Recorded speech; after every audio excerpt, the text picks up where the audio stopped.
partait pour aller échouer dans un fossé peu profond au bord de la route.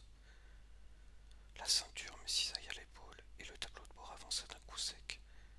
Puis mes dents s'entrechoquèrent douloureusement quand ma tête heurta le volant.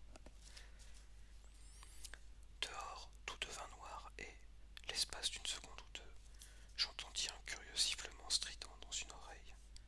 Lorsque j'ouvris les yeux, je voyais double. Merde, me dis-je, il ne manquerait plus qu'une commotion cérébrale. Mais quelques instants plus tard, ma vision s'éclaircit et je retrouvai mes esprits. Les phares étaient morts, et bien que le moteur ait accepté de démarrer au bout d'un moment, il émit un drôle de grincement accompagné d'une odeur piquante de caoutchouc brûlé.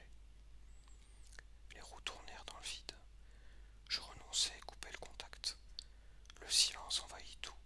La lande m'avala tout entière. L'habitacle devient exigu et étouffant. Je devais me forcer et respirer. Pourquoi ici? L'agglomération la plus proche était à des kilomètres derrière moi. La prochaine, ma destination, se trouvait à des kilomètres devant moi. Je n'avais pas vu passer la moindre voiture depuis au moins une demi-heure, et j'étais certaine qu'il n'y avait pas de réseau mobile. J'essayais de voir les choses du bon côté. J'étais indemne, haletante mais vivante. Mes doigts agrippés au volant saignaient abondamment. Ma peau me brûlait à cause du froid. Il fallait que je fasse quelque chose. Je ne pouvais pas parcourir la distance à pied, mais je ne pouvais pas non plus rester éternellement assise dans ma voiture. Et l'obstacle qui m'avait envoyé dans le décor était toujours là. Je m'emparai instinctivement de ma caméra posée sur le siège passager. J'étais venu pour faire un film après tout. Je pris mentalement mon élan, puis j'ouvris la portière. L'air extérieur était putride, sentait la décomposition. Mon estomac fit la culbute, mais je réussis à déglutir. J'ai connu des odeurs au moins aussi affreuses, si ce n'est plus. Par exemple, quand j'ai fait mon premier film, Black Winter. Dans la rue, je dormais dans les ordures, je vivais dans la puanteur de nourriture pourrissante, de blessures ouvertes et d'abcès purulents, de vêtements portés depuis si longtemps qu'ils formaient un amalgame avec la chair en putréfaction, et qu'ils étaient censés protéger. À côté, il ne pesait pas lourd cet animal mort dont le sang tachait la neige pâle. Néanmoins, je me dépêchai. Je mis en route la caméra et commençai à filmer. Je me calmai instantanément. J'avais un but désormais.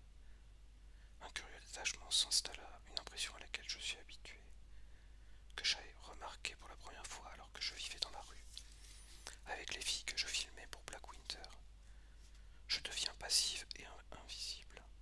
Je peux me rapprocher et m'éloigner, recadrer si nécessaire, mais mes décisions sont artistiques, créatives.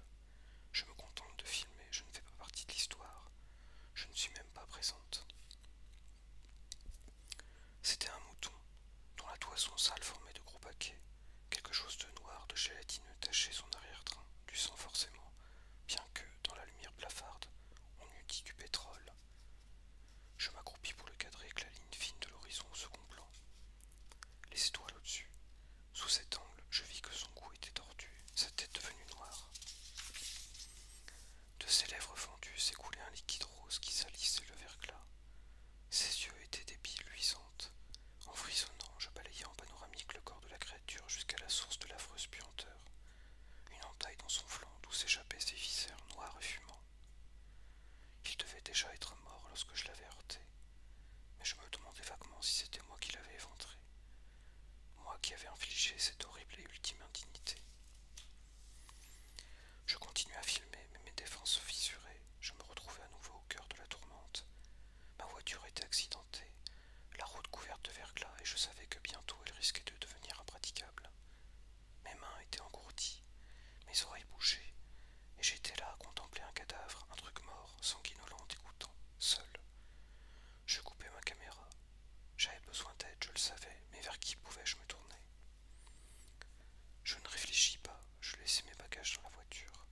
La marche était bien plus difficile qu'il n'y paraissait. La neige n'est pas profonde, mais sous la couche la plus récente, le verglas était déjà épais et je faillis tomber 2 fois en seulement quelques mètres.